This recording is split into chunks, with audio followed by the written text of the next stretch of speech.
You want to see somebody that responds to your house, your emergency, whether it's a medical call or a fire call, that looks like you. It gives that person a little bit more ease, knowing that somebody might understand their situation better. Is she strong enough to do this? Or, you couldn't carry my husband out of a fire. Which my response is, he got himself in the wrong place if I have to carry him out of a fire. The previous decade leading up to now has been pretty wacky, I have to say. And one of the wackier things has been DEI, diversity, equity, and inclusion. Of course, people who argue for it say it's good. In fact, there are people I know of that will argue for it outside of the purely ideological echo chamber perspective and say, look, it actually produces good results because you're getting more people who are contributing their skills to a project, a job, or what have you. And that perspective, of course, exists. But generally speaking, most people are very wary and suspicious of the idea of DEI. It's just, we see the results, right? What you witnessed before is the assistant fire chief in the LA Fire Department making very weird statements indeed. Statements that you probably couldn't make elsewhere. Imagine a random firefighter saying, for example, well, if you're trapped in a burning building and you're too heavy or you're a big guy, it's your own fault and I don't need to rescue you. And if you look at, how shall I say, the presentation of this person, you kind of get the sense that this person probably wasn't hired based on their ability or their skill or their, well, strength. Because clearly this stupid statement contains a concession that you can't actually take a man or lift a man out of a burning building, and that probably isn't a good thing because most people agree that if you're trapped in a burning building, regardless of the circumstances, you probably should be rescued, or at least the attempt should be made. And the whole DEI train has really gotten out of hand. It was bad enough a few years ago, but we have to be honest. I think what really catapulted a lot of the worst in terms of DEI was the event related to the Great Pestilence, and specifically the sub-event within the greater context of that event, namely the slaying of the martyred St. Floyd.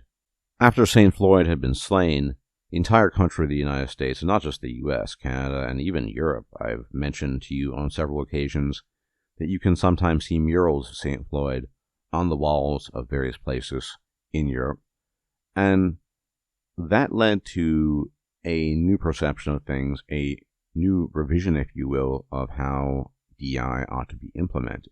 Because let's be honest, affirmative action in one shape or another has been around for quite some time, decades. But the drive to push DEI in specific has been somewhat different, and in light of the Great Pestilence, as well as the slaying of St. Floyd, we have come to witness a new iteration of it, a much stronger one, a much more virulent one, because it leads to the hiring of people like this assistant fire chief who, by all accounts, based on the lack of physical strength and the attitude and the statements made, should not be in that position. Now, many of you might know that last month, the not-so-great state of California caught wind of many a fire. In fact, it was a great conflagration. In fact, as far as I'm aware, one of the greatest fires to hit California, period, in the history of the state. And to say that the response was pretty poor is a bit of an understatement, and many people have been analyzing this and talking about it. And of course, I'm no expert on firefighting, although I did recently learn that apparently close to half, 45% of the firefighting force in the United States is actually private, and is wielded and controlled by people, obviously of wealth and means, in order to insulate them and protect themselves in case the public services fail, which they did. If I were a rich person, I guess I would do the same. You probably would too. Be it as it may, we are used to, for example, DEI in entertainment, in films, movies, game development, games. That's kind of normal. I'm not saying we like it. Most of us don't. I certainly don't. But that's just been something that we have regarded as par for the course these days. It is what it is, right? And there's not much you can do about it, at least for the nonce.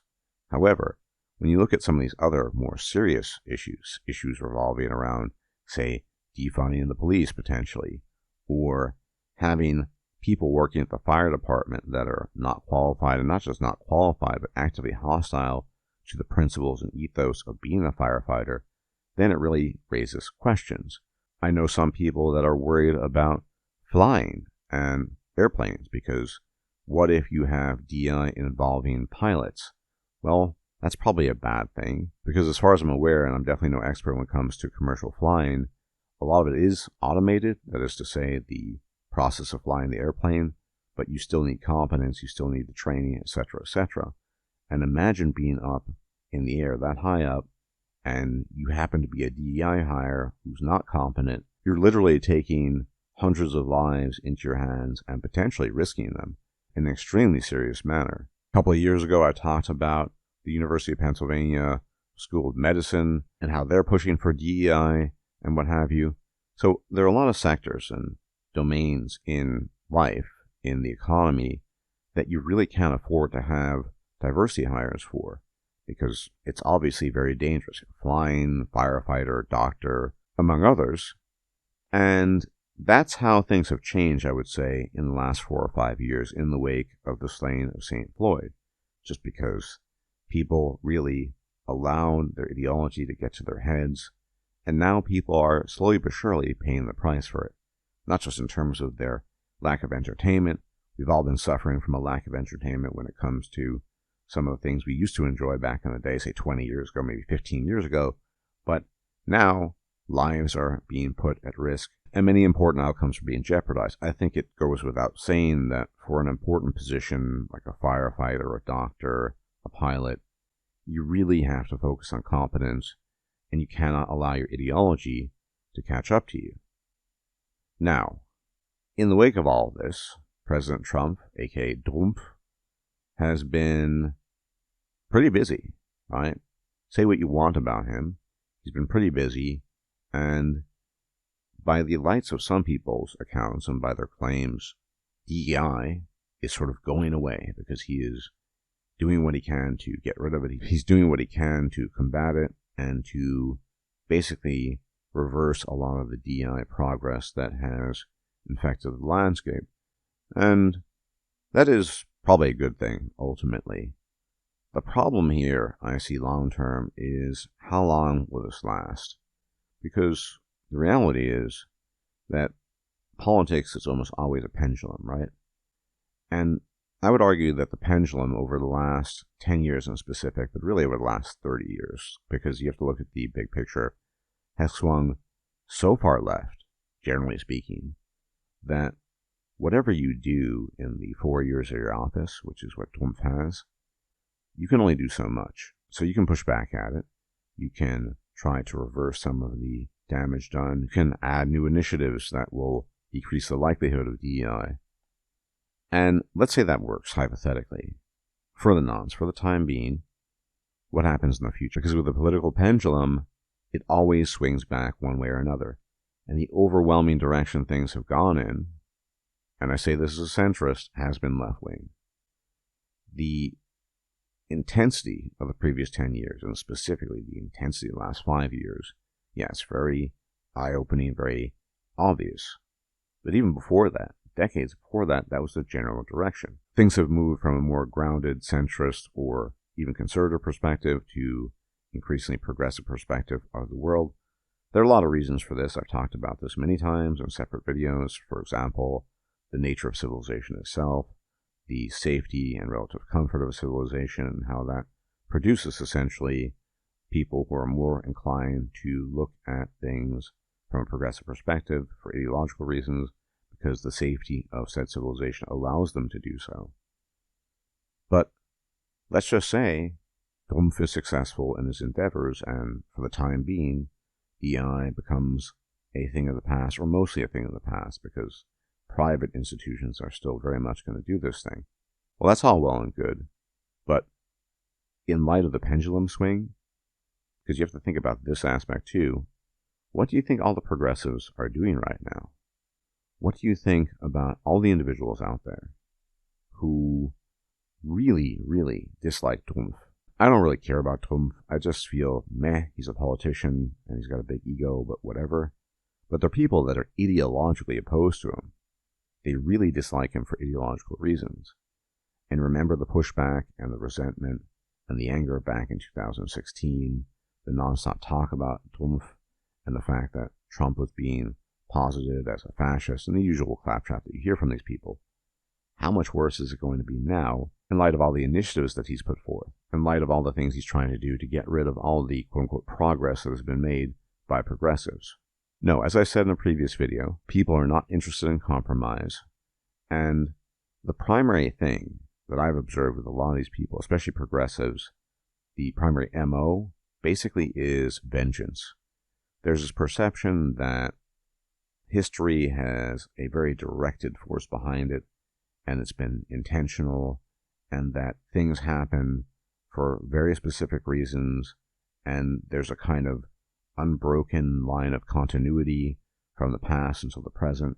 And basically people who might be descended from certain individuals or people of a certain background, they are fundamentally guilty and bad people because, well, something happened a couple hundred years ago or what have you.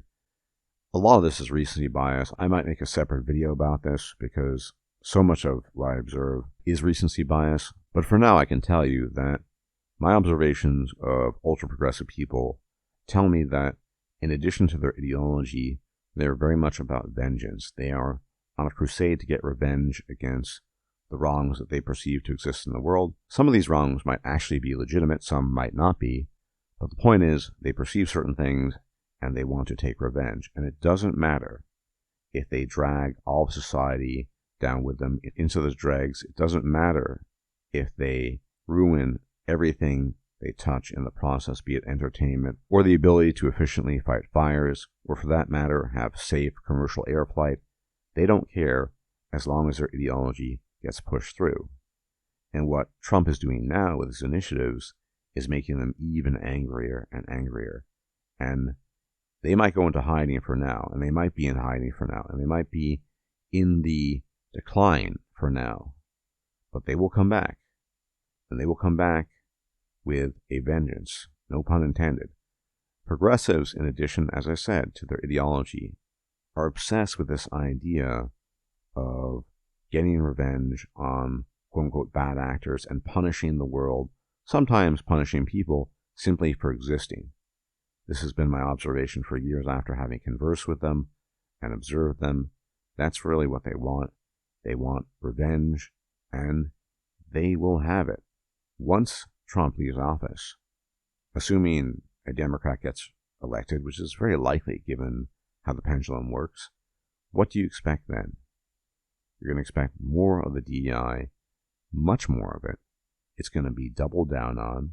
And if you think the last 5 years were a fever-pitched dream of DEI and terrible hires, and more importantly, risky and dangerous hires, you ain't seen nothing yet. Because there's a distinct possibility, after Trump leaves office, whatever he ends up doing, however much he manages to suppress or get rid of DEI, that it will come back and it will be much, much worse than before. Because remember, the pendulum has been swinging left for decades. We've just had an accelerant in recent years due to a number of events that I've mentioned, and it is not going to be stopped by a few initiatives during the course of a single term in office, even if it is Trump and even if it is the President of the United States. So, brace yourself. This is not over yet. Get ready for more people down the line, such as this assistant chief firefighter who doesn't think it's her responsibility, or even within the realm of her capacity, to be able to rescue a man from a burning building because he shouldn't have been there in the first place. Imagine that on steroids, and that's quite possibly the future that we are rushing towards. Anyway, as always, thank you very much for tuning in. Many special thanks to my very generous patrons on Patreon and my donors on PayPal. Without you, this channel could not exist. And please, to be informed of my videos, hit the bell icon. It'd be much appreciated so you know when the videos are uploaded. And if you can engage in the usual YouTube chats of liking the video, sharing the video, commenting, subbing if you're not yet a sub, all that's much appreciated. If I'm still alive, I'll check you out then. Until then, may the gods truly watch over you. Bye-bye for now. If you liked this video, please like, share, and subscribe. And if you enjoy my content, please consider making a donation or becoming a patron. Thanks for watching.